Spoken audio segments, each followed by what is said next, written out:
তো নমস্কার, আমার নাম বিপুল রায়। আমি চলে আসলাম ফের আরও নতুন একটি ভিডিও নিয়ে তোমাদের সামনে।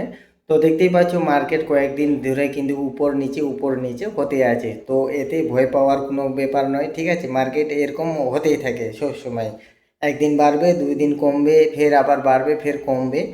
এটা একটা মনে করো এভারেজ করার সময়। যারা হচ্ছে এসআইপি করো মিউচুয়াল ফান্ডে, ঠিক আছে, তাদের তো মাসের এসআইপি যেটা আছে সেটা তো চলবেই। এবার কিছুটা যদি আপনারা চান তাহলে এভারেজ করতে পারেন, বা লামসাম অ্যামাউন্ট হচ্ছে ইনভেস্টমেন্ট করতে পারেন মিউচুয়াল ফান্ডে। আর ডাইরেক্ট স্টক যারা বাই করেন, ঠিক আছে, তারা একটু কোম্পানির ব্যাপারে ভালোভাবে দেখে নেবেন। কারণ যে কোনো কোম্পানির হচ্ছে না জেনে শুনে কোনো কোম্পানির উপর কিন্তু টাকা লাগানো উচিত না। তো আজকে আমি বলবো হচ্ছে আইটিসি লিমিটেড কোম্পানির ব্যাপারে। তো চলো ভিডিওটা শুরু করা যাক। তো দেখতে পাচ্ছ আমি চলে আসলাম হচ্ছে গ্রো অ্যাপের মধ্যে। আর আইটিসি লিমিটেড আজকে 301 টাকা 45 পয়সা দরে বিক্রি হলো বাজারে, ঠিক আছে। আর আজকে ডাউন করেছে হচ্ছে 2 টাকা 65 পয়সা। এই স্টকটা কিন্তু কিছুদিন আগে মোটামুটি 20-25 দিন আগে হচ্ছে 302 কি 3 এরকম একটা লেভেল টাচ করছিল, ফের আবার উপরে গিয়ে 328-29 টাকা হাই টাচ করছে, ফের আবার এই ক্রাশে আবার সে নিচে চলে আসলো এই স্টকটা 301 টাকা, ঠিক আছে। তো আপনারা দেখতেই পাচ্ছেন এর 52 উইক লো হচ্ছে 300 টাকা, আর 52 উইক হাই হচ্ছে 444 টাকা। আর আইটিসি এটা কিন্তু মোটামুটি রিটার্ন দেয়, ঠিক আছে, কিন্তু এই কোম্পানিটা কি ডিভিডেন্ড ভালো দেয়, বুঝতে পারছো তো। 300 টাকায় 52 উইক লো। আর এখন এই স্টকটা কারেন্ট শেয়ার প্রাইস কত চলছে, 301 টাকা।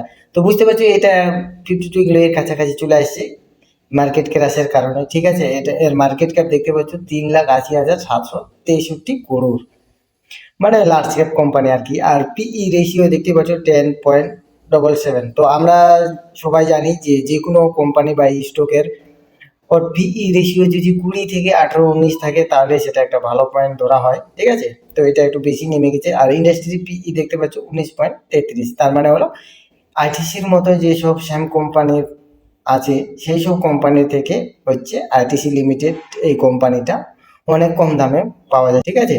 আর ডেপ টু ইকুইটি দেখতে পাচ্ছ 0.01, মানে নাই বললেই চলে, যেহেতু হচ্ছে লার্জ ক্যাপ কোম্পানি, বুঝতেই পারছো 3,80,763 করোড় হচ্ছে এর মার্কেট ক্যাপ।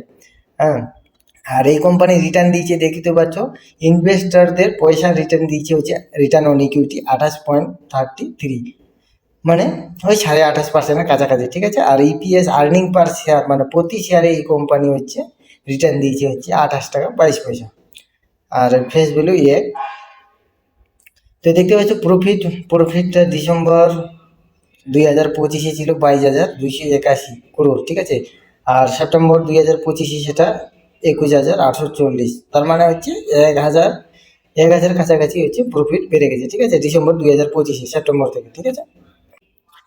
তো এফআইএস দেখতে হোল্ডিং 36.11%, আর ডিআইএস 32.72%। আর এই কোম্পানিতে কিন্তু প্রমোটার হোল্ডিং নেই, বুঝতে পারছি তো। যাই হোক, আপনারা কেউ যদি এই কোম্পানির স্টক এভারেজ করতে চান তাহলে অবশ্যই ভালোভাবে কোম্পানির ব্যাপারে আগে জেনে নেবেন, তারপরে ইনভেস্টমেন্ট করার ইচ্ছা হলে করবেন, নাহলে কিন্তু অ্যাভয়েড করবেন। তো ঠিক আছে, আজকের ইনফরমেশনটা এতটুকুই, আবার দেখা হবে আরও অন্য একটি ভিডিওতে। আর হ্যাঁ, এরকম যদি আপনারা রোজ দিন ইনফরমেশন পেতে চান তাহলে আমার চ্যানেলটাকে সাবস্ক্রাইব করে রাখতে পারেন। নমস্কার।